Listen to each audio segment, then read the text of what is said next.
Last week, we talked about the Blessed Mother and Elizabeth in the scene of the visitation. This week, I'd like to talk about another pair of women in Scripture, Ruth and Naomi. I think this is a story of two women who can teach us about what it means to accompany others, even when this takes us out of our comfort zone. The book of Ruth in the Old Testament is the charming story of how Ruth, a Moabite woman, married the son of Naomi, a Jewish woman. And after each one lost their husband, Ruth accompanied her mother-in-law back to her ancestral home in Bethlehem. The story of Ruth and Naomi emphasizes devotion to God and the importance of strong family ties, even when these transcend race and nationality. And so I think that's such a relevant story for us in our contemporary American culture. I'll read a little bit from the book of Ruth.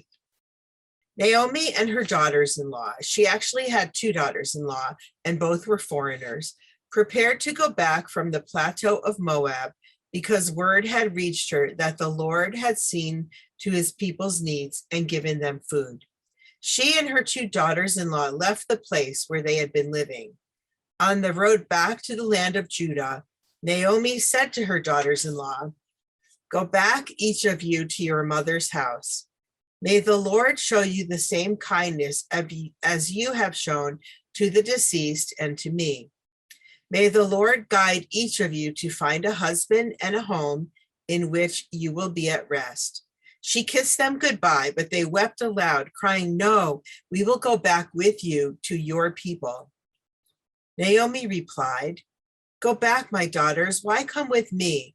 Have I other sons in my womb who could become your husbands? Go, my daughters, for I am too old to marry again. Even if I had any such hope, or if tonight I had a husband and were to bear sons, would you wait for them and deprive yourselves of husbands until these sons grew up?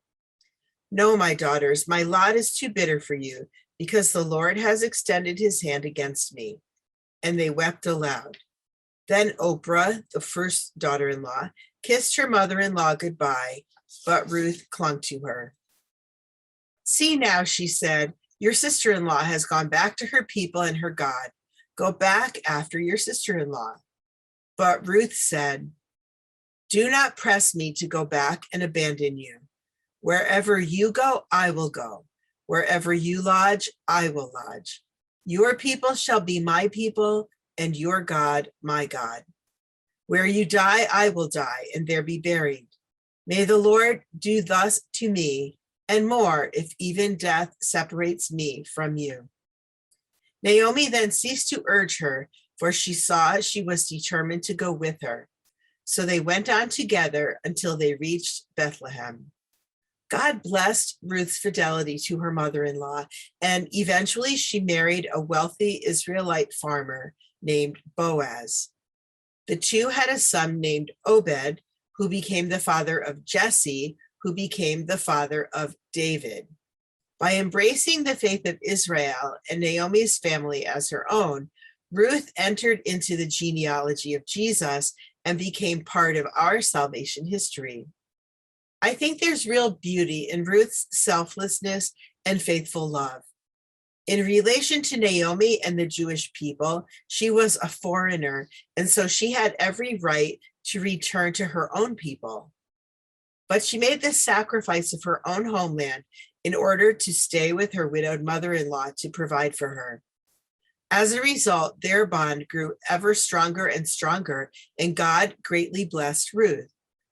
But you'll have to read the end of the story to find out just how Ruth was blessed. In Fratelli Tutti, our Holy Father speaks of our daily efforts to reach those who, even though they might be physically close to us, are not naturally a part of our inner circle. He mentions what he calls hidden exiles, who may include foreigners, the disabled, and the elderly. And he says they are treated as foreign bodies in our society and sometimes considered a burden. Yet each of them is able to offer a unique contribution to the common good through their remarkable life stories. The Pope discusses how, because of our consumerism and individualism, other persons come to be viewed as obstacles to our own happiness. We end up treating them as annoyances, and we become increasingly aggressive with regard to them.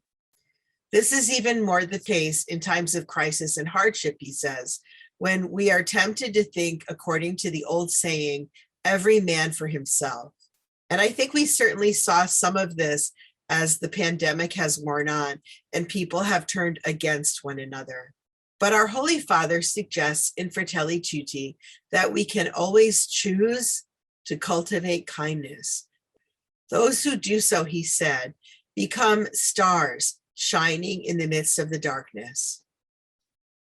He writes that those who possess kindness help make each other people's lives more bearable, especially by sharing the weight of their problems, needs, and fears.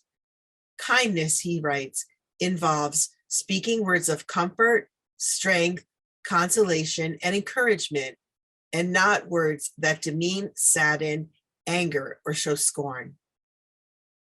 Often nowadays, the Pope writes, we find neither the time nor the energy to stop and be kind to others. Yet every now and then, miraculously, a kind person appears and is willing to set everything aside in order to show interest, to give the gift of a smile, to speak a word of encouragement, or to listen. This is the story of Ruth and Naomi. In his first encyclical, Pope Francis wrote about a church that goes forth, and each disciple, as well as the church, should know how to take the first step, to take the initiative in reaching out to others. We are called to imitate Jesus, he writes, who knew how to get involved with others, to embrace them and touch their suffering flesh. An evangelizing community, the Holy Father writes, is supportive, standing by people at every step of the way, no matter how difficult or lengthy this may prove to be. It is familiar with patient expectation and apostolic endurance. Evangelization consists mostly of patience and disregard for the constraints of time. I think that's so applicable to us because when we really think of it, for many of us, time is our most precious possession, something that it's very hard to give up our time for other people, and yet how precious that is. Each of us, I think, has people at the periphery of our lives, people who we are aware of, but who do not really touch us. And this can include members of our own families. Some of these folks are elderly and alone. So this week, let's take a look around and pay attention to those who are alone, like Naomi. Like Ruth, let's try to accompany them and to be for them stars shining in the midst of this winter darkness. Now, I'd like to add a little postscript to this reflection. A couple of weeks ago, it was couple weeks before Thanksgiving, I accompanied one of our sisters, our collecting sister, who happens to be a Filipina, to a church collection in a rural area of the Archdiocese of Washington. And this parish was actually named after a Native American tribe from the area.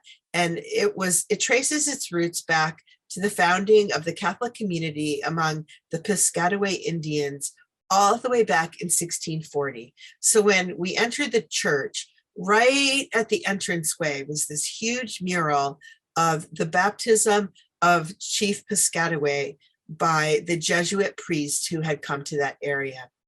And that really touched me. But then what touched me also was I noticed throughout the masses on that Sunday that I would have to say that the majority of people in church that Sunday seemed to me Black and Asians, especially Filipinos. And I can say that because they all flocked around my Filipino companion.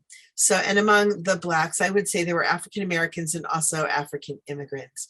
And it really struck me how our church is also made up of foreigners, immigrants. And so I looked up the statistics and I found that today in the United States, 40% of Catholics are either foreign born or the children of immigrants. 40%, and that percentage is growing. And of course, the largest percentage is Hispanics. Other groups are also make up part of that.